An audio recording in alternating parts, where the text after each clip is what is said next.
Sekarang kita akan membahas erosi atau pengikisan.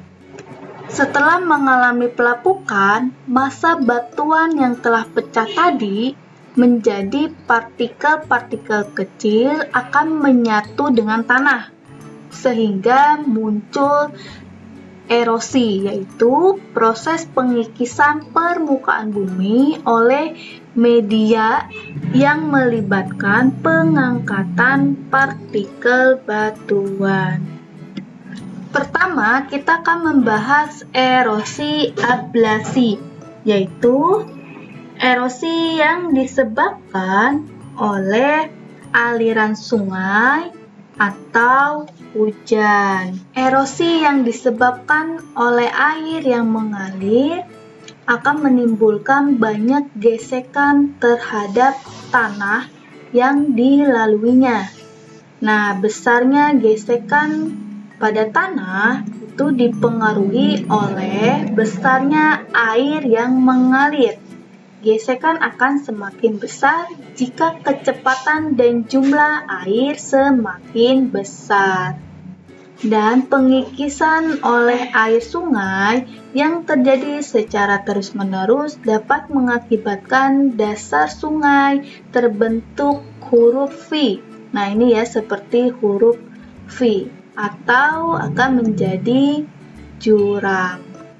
Jadi, adanya aliran hujan, lalu adanya air hujan akan mengikis wilayah tanah.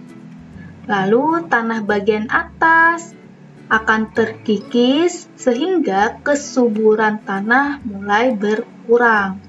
Nah, kikisan tanah tadi mulai membentuk alur sebagai tempat mengalir air, sehingga akan berbentuk huruf V. Selanjutnya adalah erosi abrasi, yaitu disebabkan oleh gelombang laut. Jadi, abrasi adalah proses pengikisan pantai yang disebabkan oleh gelombang laut. Jika kalian sering ke pantai, lalu menemukan tebing. Nah, tebing ini terbentuk karena adanya gesekan dari gelombang laut yang membentur, sehingga akan membentuk cliff, yaitu pantai yang memiliki dinding yang curam atau tegak. Itu disebut dengan cliff. Lalu ada lagi relung. Nah, ini adalah cekungan-cekungan yang terdapat pada dinding klip. Nah, ini cekungan atau lubang yang terdapat di klip. Ini pun sama disebut dengan relung. Itu disebabkan oleh erosi abrasi. Selanjutnya, kita akan membahas erosi ekserasi, yaitu disebabkan oleh es yang mencair.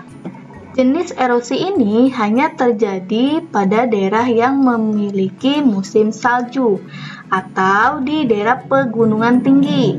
Nah, proses terjadinya erosi diawali oleh turunnya salju di suatu lembah atau di perbukitan.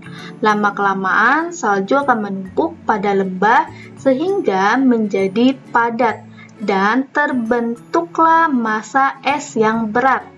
Lalu adanya gaya gravitasi menyebabkan massa es tersebut akan merayap, akan menuruni lereng pegunungan atau perbukitan, sehingga terjadinya pengikisan atau erosi ekserasi. Selanjutnya yang terakhir adalah erosi deflasi, yaitu erosi yang disebabkan oleh angin, oleh tenaga angin. Angin menerbangkan pasir dan debu, tetapi lambat laun akan menghantam batuan yang lebih besar. Walaupun pasir dan debu merupakan partikel yang sangat kecil, tetapi jika adanya angin kencang, maka akan menghasilkan hantaman yang sangat besar, yang sangat tinggi, sehingga akan mengikis batuan yang ada di sekitarnya.